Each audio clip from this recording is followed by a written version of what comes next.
Hello, Joe. I don't know if this counts as better late than never.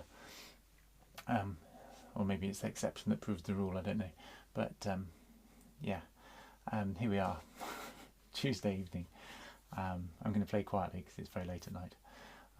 In fact, it might even be morning. Yes, I think it's morning. Oh, well, never mind. This is the time that wolves like me come out and start doing our work. So, what are we doing with Chopin? Okay. Now, to get this tone, this quality of tone at the beginning, this singing tone, we've got deep keystrokes, and you really, talked about really just going right down in that key to make that sing. And I always say this, I've said this to you before, so forgive me repeating myself, because you're probably thinking this already. But in practical terms, we want the singing voice, and that's to be differentiated from something down here. So you have to make sure that the contact you have with the key is different, and you know what you're doing with each of them. That this is going to be a deep in the key, and this is going to be much. It still goes down, deep in the key, but it's a much. It's still secure, but it's a much lighter feel. So.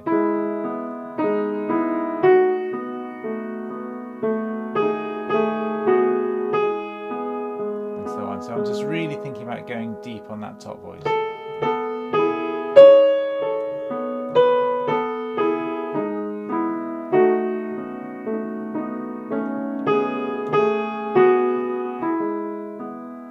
And that's always deep.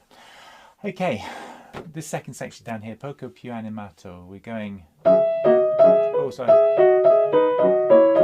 and we're just making sure. We said about legato and staccato. You've got, of course, the staccato in your left hand. You want to put that with the legato of the right hand, but just do still make sure you practice letting go of those lower notes. So it can be like that. Oops. Not because you're going to play it like that, but if you practice it all legato, get a little bit tense. So I just want to make sure that I've got that lightness on the lower voice from that technique, and then I can still hold it down, but I've got a lightness there.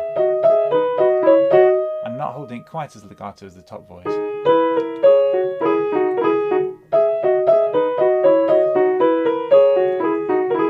So I'm always just letting go of that lower voice a little bit, but you can practice that with playing it staccato, just so that you've got that difference in your hand. And then as you get it more legato, you'll find that because you've practiced it that way, I hope, you're not playing with a claw,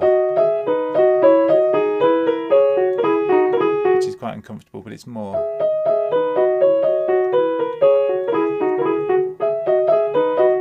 Because I'm just playing that lighter, and I'm not always letting them go, but because I've done that exercise, it is lighter. Okay, 30. We're talking about dynamics here.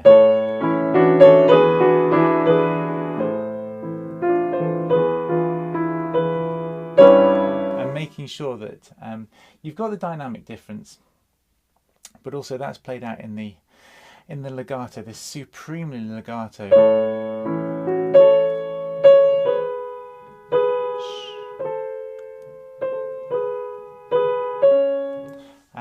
And then everything else then. I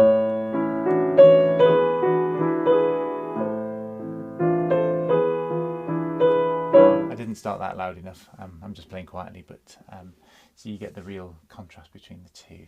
Okay, and you can really feel, you want to feel the tone changes, not just the dynamic, but the dynamic changes because the tone of the music changes. Make the change come from the tone of the music rather than by just forcing a dynamic change just because it says. Just make sense of those. Try and interpret those dynamics as part of a kind of a mood or a narrative in the music. Okay, bar 38. We're keeping this downbeat clear, always in the pedal, making sure that all of these, and that must be completely clear. A lot of this can be quite quite loose from there, but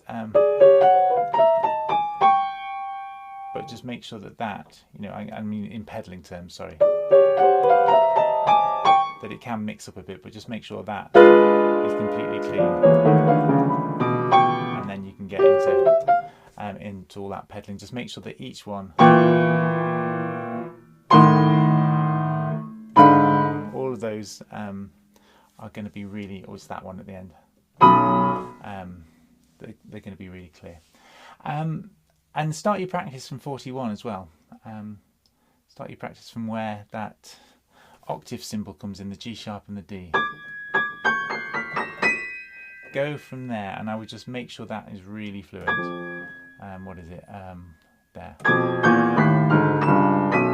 Okay, just those last few chords. I didn't quite play them right, but you know, if you practice them for accuracy